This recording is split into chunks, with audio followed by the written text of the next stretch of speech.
Okay, let's have a look at the fire starter kit I normally take with me when I go backpacking. And I brought the scale out so you could kind of see how much weight I take. In here, I'll open this in a minute, but I have Flint and Steel. Then I have my magnifying glass. Then I have 2 Bic lighters that I take. I love this stuff. Oh man, I love this stuff. I've probably had this for 5 years or so. You see how well it's used?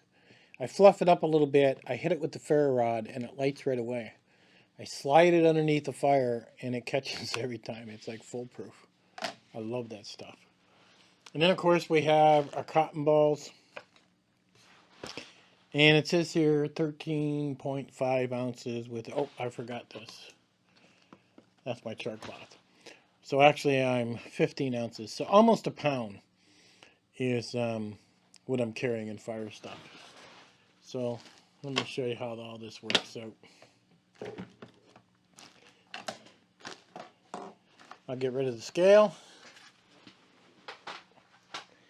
Now that you know what it all weighs. Now, you've seen in my previous videos, okay, my magnifying glass you see me start a fire with. I made this leather case. It's not made to look pretty, it's just to protect it from getting broke.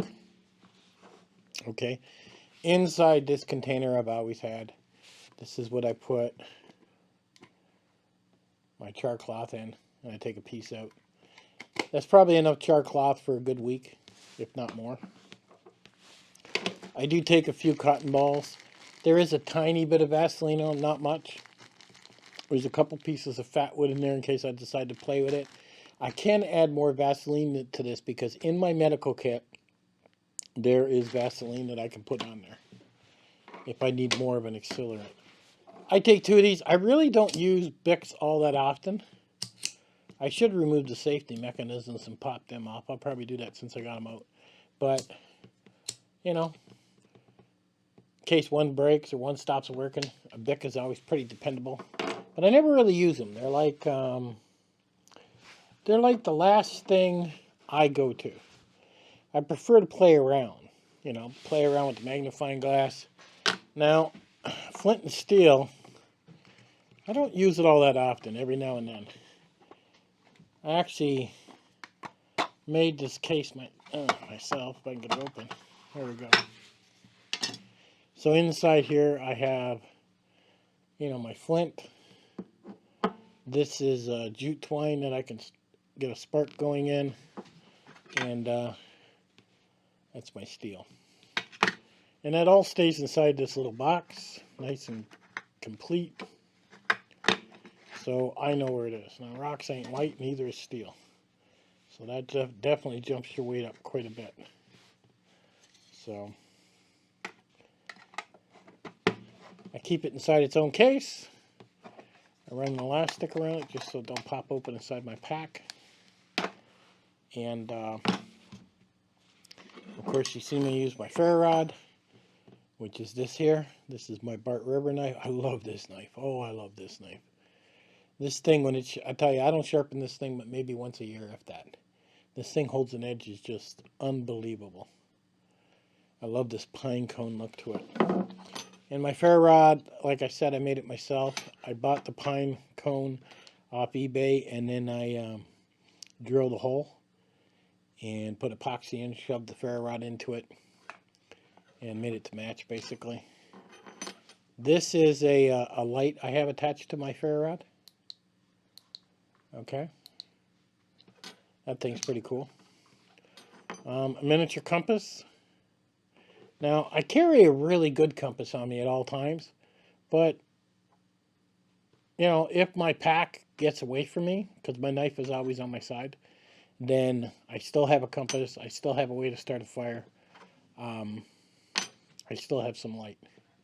And basically, this sits right on my hip at all times.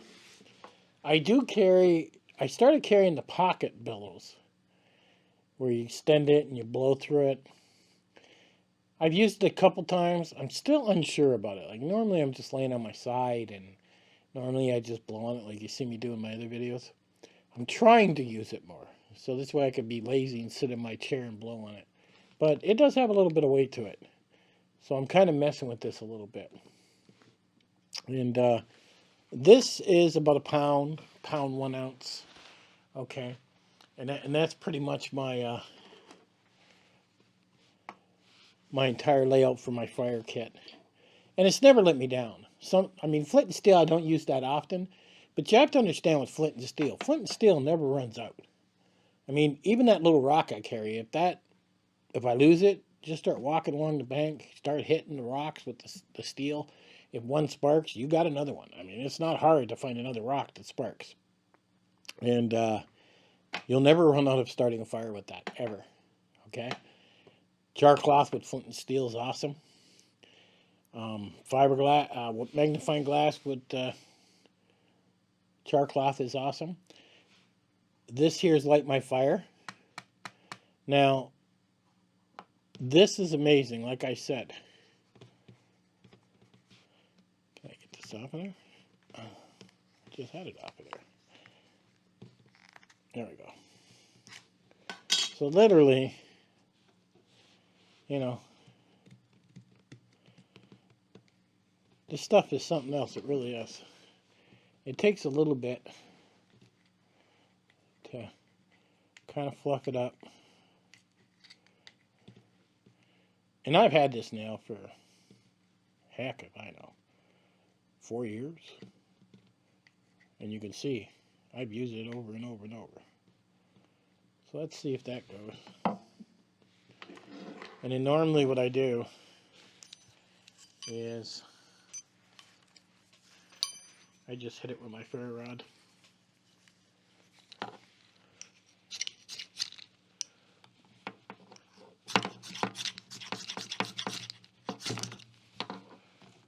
No? Need this out of the way.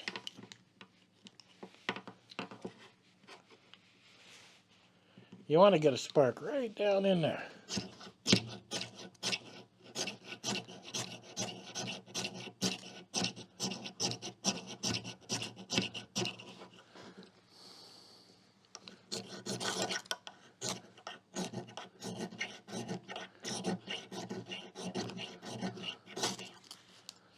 There we go.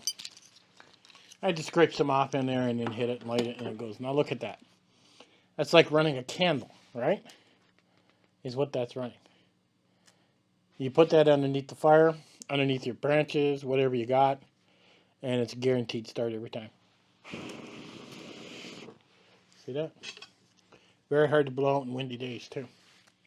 And that's why you put this over top, and then it puts the fire out.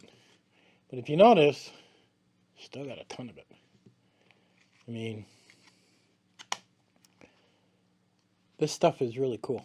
I can't get past that. I've been using it for years. I'll have a link to it, but it's super light too. I mean, this thing's ounces.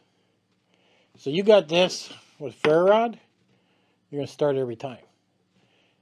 How long would this last? If I was hiking an Appalachian Trail and I was using it every single day, I'll bet you I get 6 months out of this easy. Easy is what I get out of it. I could actually go with just these 2 items, even buy an extra one, have 2, and carry just this. But I carry this other stuff to play with when I'm out there. Like I mess around with the flint and steel. Sometimes I try to light a fire. Cotton balls if I'm in a hurry. Magnifying glass if I'm in the afternoon and I don't feel like messing with all that. But I use my ferro rod quite a bit. So this is pretty much my kit of what I take. Now sometimes, where is it? Now sometimes I'll take some of this with me. This is magnesium, and this will burn underwater. This stuff. You put some of that on a fire and you hit it with your ferro rod. Oh boy, this stuff burns easy, real easy, and it's magnesium dust. I don't take it all that often, but I do have it just in case. And I think I bought this off of eBay. is what I did. I do have little packages, but I don't take them. And I also have, I'm sure you've seen this on YouTube, the Zipple Matches, which I think they're pretty expensive, you know, but you can light them, put them underwater, they keep burning. These are okay, but again, how many uses are you going to get? 10, 12? I mean, you're not going to get that many. The case is pretty. You know, they did a good job at marketing this Zipple did, but this thing is pretty heavy. And under here is where I keep another striker. But overall, I'm thinking about throwing these in my truck. That's what I'm thinking about doing. But right now they're sitting on my shelf doing nothing. When you get into fire starting, it's like so easy to get into everything that you just end up buying. You buy more than what you need. But to be honest with you, you should be practicing. Okay? You should be practicing like you've seen me doing those videos. Like I lit the fire with my magnifying glass. I mean, you gotta understand, I'm 57 years old. I've done all this stuff for years, 30 years of my life. I mean, it's ridiculous. But something like the Flint and Steel I like to play with. This is hard. Flint and Steel really takes some time to get used to. Works good with the char cloth when I put it on the stone and hit it. But Flint and Steel is a little bit more difficult to use. I would say out of all of them, ferro rod's the easy. Well, the Bic's the easiest. And then you move on to the ferro rod. But this stuff here, live fire. Oh, I love this stuff. Probably when I finish this video, I'm going to go pick up a couple more of these, throw them on the shelf. But like I said, I've had this for over 5 years. And all I do is fluff it up, start a fire, stick it under fire until it lights, and put the lid back on it and put it away. And it's super light. It's pretty amazing. So there you go. Just a tiny bit over a pound and an ounce. And it's just for me to play. But that's pretty much everything I use in my fire kit to mess around. I'll catch you guys on the next one.